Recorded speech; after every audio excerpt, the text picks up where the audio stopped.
بسم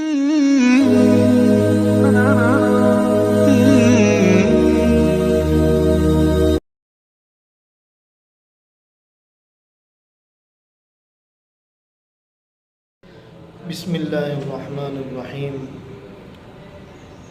بچوں کو اس وقت نصیحت کریں جب وہ قبول کرنے کے موڈ میں ہوں۔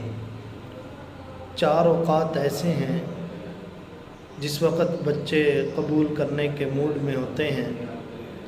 اگر ان اوقات میں بچوں کو نصیحت کی جائے تو وہ اس کو قبول بھی کریں گے اور اس پر عمل پیرا بھی ہوں گے۔ ان 4 اوقات میں پہلا وقت جو بچوں کو نصیحت کرنے کا ہے وہ یہ ہے کہ جب بچہ رات کو سونے لگتا ہے تو سونے کا وقت بچوں کو نصیحت کرنے کا بہترین وقت ہے۔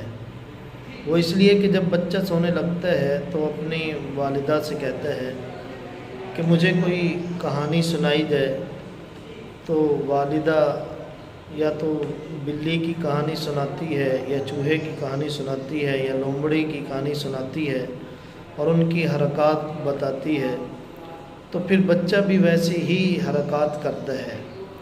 اگر ہم بلی اور چوہے کی کہانیوں کی بجائے ان بچوں کو انبیاء کرام کے واقعات سنائیں، صحابہ کرام اہل بیت کے واقعات سنائیں، نیک لوگوں کی صفات بتائیں، تو ان بچوں کے اندر بھی نیکی کی صفات موجزن ہوں گی اور وہ نیک بنیں گے اور وہ نیکی کی طرف گامزن ہوں گے اور تقوی اور پرہیزگاری ان بچوں پر غالب آئے گی۔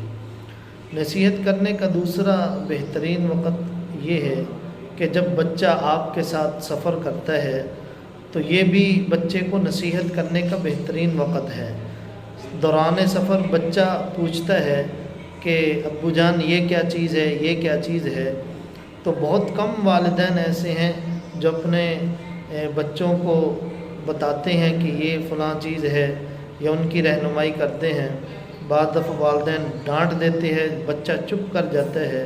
تو سفر میں بچہ سیکھنے کے موڈ میں ہوتا ہے، لرننگ موڈ میں ہوتا ہے، تو یہ بھی سیکھنے کا بہترین وقت ہے، نصیحت کرنے کا بہترین وقت ہے۔ اس وقت میں بھی بچوں کو نصیحت کرنی چاہیے۔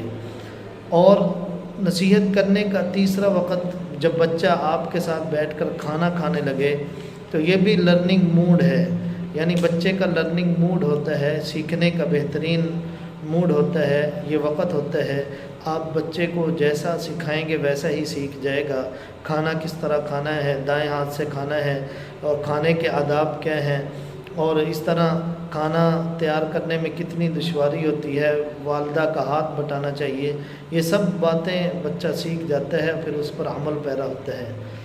اور سیکھنے کے اوقات میں سے چوتھا بہترین وقت وہ یہ ہے کہ جب بچہ بیمار ہوتا ہے تو بیماری کی حالت میں بھی بچے کو جو نصیحت کی جائے وہ اس پر عمل پیرا ہو جاتا ہے۔ تو ہم ہر وقت بچوں کو نصیحت کرتے رہتے ہیں، تو ہر وقت بچوں کو نصیحت کرنے سے اجتناب کرنا چاہیے، پرہیز کرنا چاہیے۔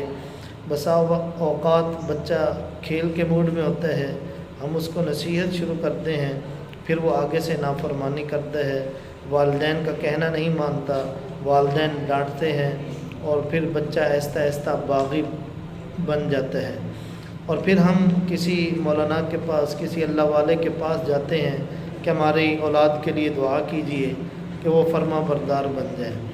حالانکہ یہ ایسے اوقات ہیں اس میں اگر والدین خود محنت کریں، خود بچوں کو نصیحت کریں، تو پھر ہمیں کسی کے پاس جانے کی ضرورت نہیں ہوگی کہ ہمارے بچوں کے لیے، ہماری اولاد کے لیے دعا کریں کہ وہ فرما بردار بن جائیں، بلکہ ان 4 اوقات میں ہم جب نصیحت کریں گے تو بچہ فرما بردار بھی بنے گا، نیک بھی بنے گا اور والدین کے آنکھوں